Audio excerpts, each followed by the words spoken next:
Hi. Hi, okay, so I just want to say I love you so much, and my friends and I call you Mishi Mushi. Yeah, because Misha is like, it's a little too masculine, so. Way to soften that up a little. Thank you.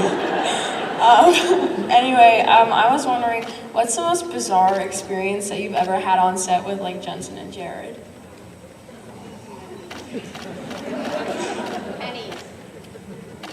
I would say the most bizarre experience I ever had was when Jensen came into my trailer and apologized. We had this, what's that? What? He just said, I'm sorry. We had this day where they were just, it worked its way into the gag reel, I think it was season 9, but we had this day where they were just, Jared and Jensen for some reason were relentless. And they were just harassing me to no end and not letting me get a single line out. They were just, whenever the camera was on me and not on them, they would be doing the most ridiculous things. Like pulling ear hair out of the camera operator's ear. Or doing, Jared does this thing which he thinks is so funny, and I think it's funny too, unfortunately. He gets his, he takes his arm out of his sleeve, but then puts the sleeve in his pocket, so it looks like he's just standing there, and then works his arm down his pants, and then his finger out his zipper. And so we'll be shooting a take, and then all of a sudden something will emerge. And at some point, I think it was maybe end of season 4, beginning of season 5, up until that point, I was like, I have to not laugh. And at that point, I decided, you know what? I'm not gonna try to not laugh anymore. I'm just gonna laugh when they're doing weird things, and that's gonna be how it goes from here on out, and that is how it goes. I don't try to not laugh. But they were just relentless, they didn't stop. And we were on location, and they were being so ridiculous that people drove over from the studio, people who work in the office drove over to watch. And it got to the point where I was clearly actually getting a little frustrated, like it was hours and it was a little too much. And Robin, our props girl, said to Jared and Jensen, I think you've crossed the line, guys, you've gone too far. And then Jensen apologized. That was the weirdest thing that ever happened to me on set. He came and apologized the next day. He stopped short of saying it'll never happen again. But yeah, thanks for asking. Thank you. Hi. Hi.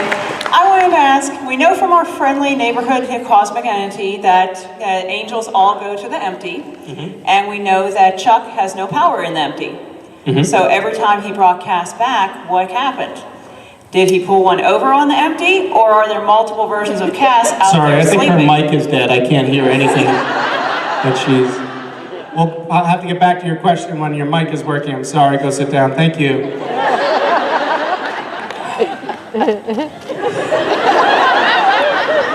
I mean, you could ask, why would you ask that? Why did alternate universe Cass have a German accent? I mean, you can't pull these threads, which is, by the way, something we say on set all the time. I'll be like, guys, does this make sense? And they'll be like, don't pull the thread. Just leave it, let it go.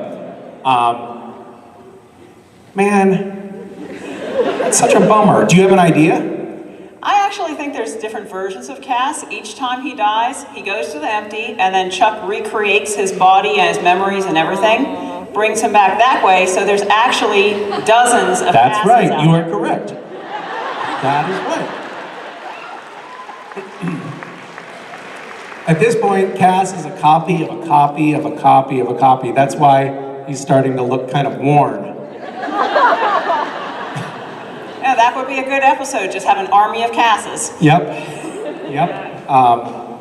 It'd be tiring, though, to shoot, if you think about it. Thank you. Thank you. Hi. Do you think that when Cass came back from the empty, similar vein, that he was more like season 4 Cass? Yes.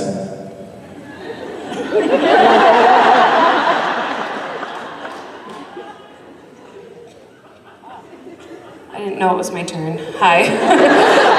You still there? Was that satisfying for you? Yes. Did you say yes? Yes.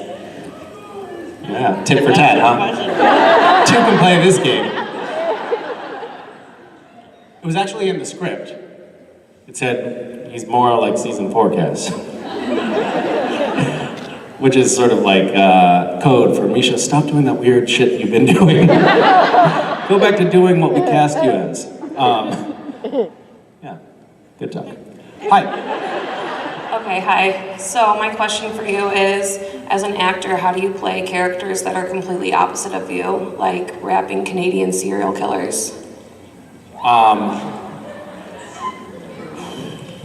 'Cause Thank you, by the way, for That was- not thinking of me as a serial killer. That is very generous of you. That was a weird. Please, those of you who haven't watched this movie, don't watch it. It's terrible. I say that and then people go watch it. But I did this movie.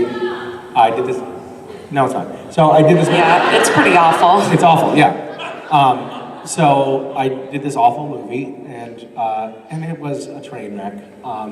We actually ended up, the director got fired because he was actually just a creepy, lecherous perv weirdo. And then he threatened to come and shoot up the set, so we had to get a restraining order against the director. It was a really wonderful experience.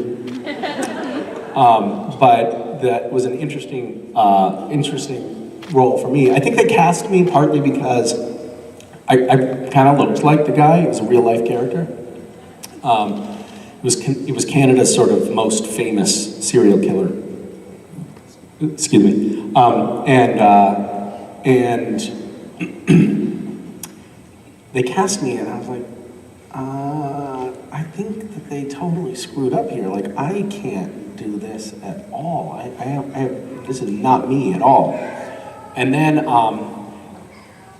I got into like working on the character and really getting into the script and doing research and listening to his voice. There were these recordings of his voice, and I started having his dreams. So I was dreaming as if I were Paul Bernardo, having his dreams, and it was totally terrifying. And then, you know, we ended up shooting some of these scenes, like these like murder scenes, and I felt myself like getting a rush from it. And it was this fascinating glimpse into the human psyche, I think. It makes me, my experience doing that, first of all, I was literally afraid that I had damaged myself in the process, which I probably did. But it made me think about this question that has always plagued me, like how does, like the Rwandan genocide, how do neighbors suddenly take up machetes against one another? Like a switch has to flip for you to go from being in civil society with someone to suddenly being, you know, on a murderous warpath, or frankly, like a soldier on a battlefield. Like there's a switch that can get flipped where all of a sudden you're okay killing people. And I've always wondered, like, how does that happen? And I felt like doing that weird movie, that terrible movie, I got a glimpse into what that's like. I mean, just a little one, but it sort of made me think that there's dark aspects of humanity that are weirdly dormant in us, but that can somehow be turned on and turn us into killing machines. So it was kind of interesting, even though it was a shitty movie. Thank you. Yeah.